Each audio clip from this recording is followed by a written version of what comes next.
উত্তর কোরিয়ায় জন্ম নেওয়া মানে সারা জীবন এক অদৃশ্য শৃঙ্খলে বাধা পড়ে যাওয়া। কোনো নাগরিক সরকারিভাবে দেশের বাইরে যেতে পারবে না। তাদের বিদেশে সফরের একমাত্র শর্ত সরকারের অনুমতি। সীমান্তে আছে মাইনফিল্ড, কাঁটাতারের বেড়া, উচ্চ প্রযুক্তির নজরদারি ক্যামেরা এবং স্বয়ংক্রিয় বন্দুক ব্যবস্থা। চীন বা দক্ষিণ কোরিয়ায় পালিয়ে যাওয়াটাই এই দেশের অনেকের স্বপ্ন, কিন্তু এই পথগুলোতে পাহারা দেওয়া হয় ঘন্টার পর ঘন্টা। এখানে প্রতিটি পুরুষের জন্য সেনাবাহিনীতে অত্যন্ত 10 বছর চাকরি করা বাধ্যতামূলক। অনেক সময় এই সময়সীমা আরো দীর্ঘ হয়।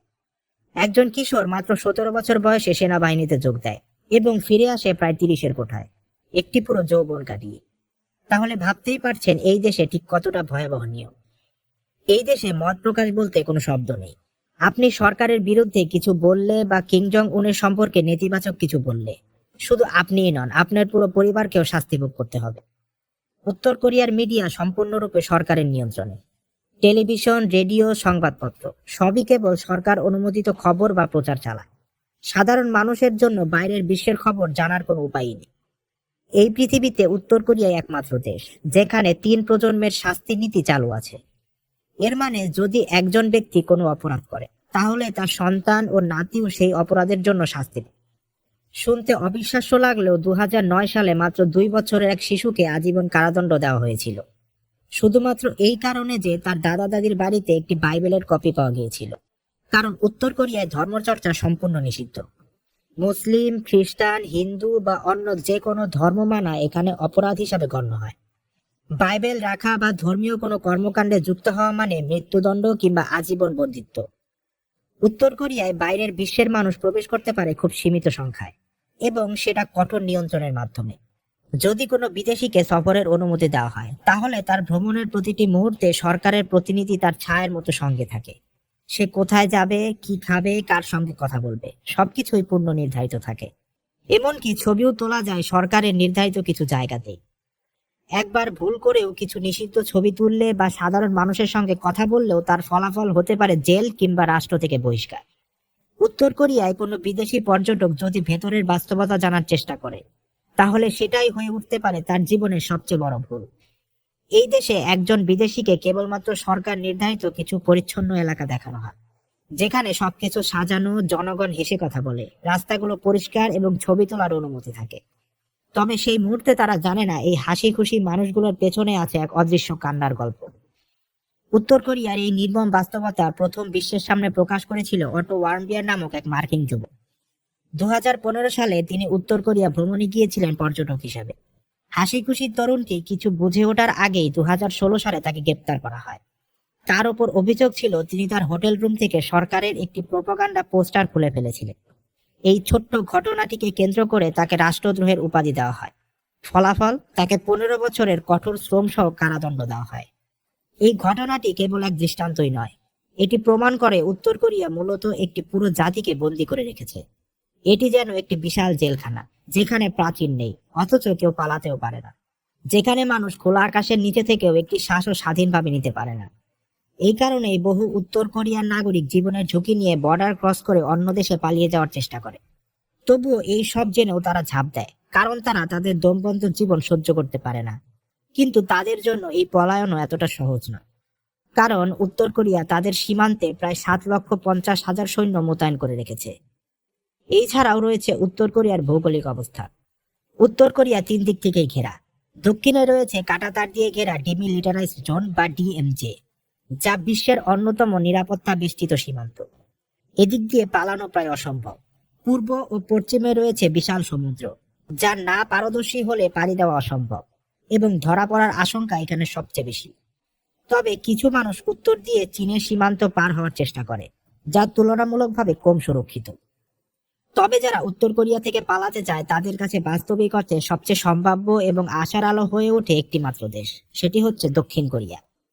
এর প্রধান কারণ হলো দক্ষিণ কোরিয়া উত্তর কোরিয়ার নাগরিকদের তাদের নিজেদের নাগরিক হিসেবে বিবেচনা করে।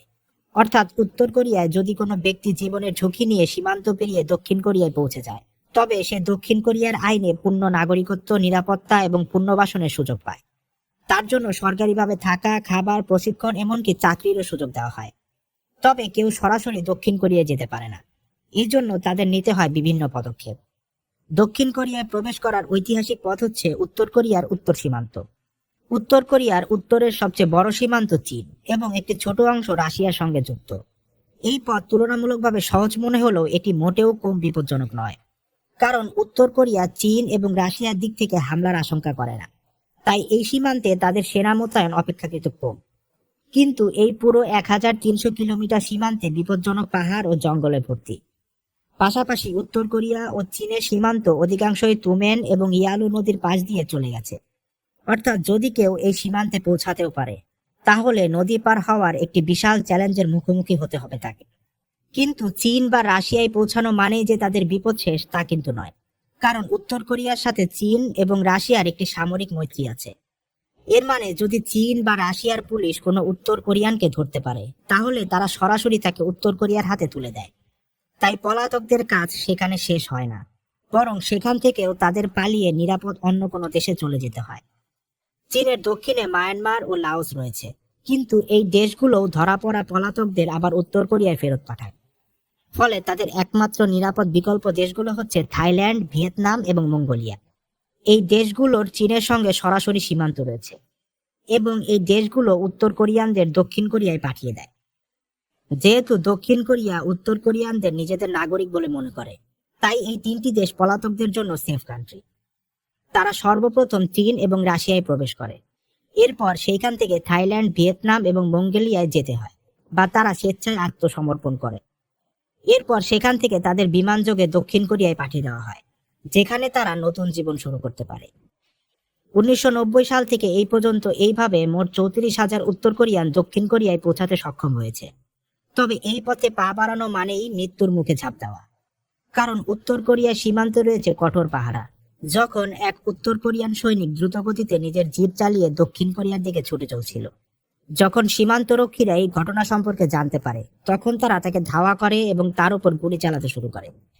সেই সৈনিক নিজের জিপ ছেড়ে সীমান্তের দিকে দৌড় দেয় এবং উত্তর কোরিয়ান সৈনিকরা তার উপর বহুবার গুলি চালায়। তবে ভাগ্যক্রমে সে দক্ষিণ কোরিয়ার ভূখণ্ডে প্রবেশ করতে সক্ষম হয়। পরে সন্ধ্যাবেলা দক্ষিণ কোরিয়ার সৈনিকরা এসে তাকে টেনে নিয়ে যায় এবং নিজেদের নিরাপত্তায় নিয়ে নেয়। এইরকম অনেক চেষ্টা সাধারণ উত্তর কোরিয়ার নাগরিকরা করেছে, কেউ সফল হয়, কেউ ব্যর্থ হয়। অতএব বলাই যায় উত্তর কোরিয়া এখন একটি বড় জেলের মতো হয়ে উঠেছে, যেখানে কেউ ধর্ম মানতে পারে না, বাইরের পৃথিবীর সঙ্গে নেই তাদের কোনো যোগাযোগ। তবে বাইরের দুনিয়া কিন্তু এই সবই দেখছে, তবে তাদের কিছুই করার নেই, কারণ সোভিয়েত ইউনিয়ন একসময় উত্তর কোরিয়াকে নিউক্লিয়ার ওয়েপেন দিয়েছিল। আর এটাই মূল কারণ যে আজ আমেরিকার মতো শক্তিধর দেশও কেবল নিষেধাজ্ঞা আরোপ করা ছাড়া আর কিছুই করতে পারে না উত্তর কোরিয়ার উপর।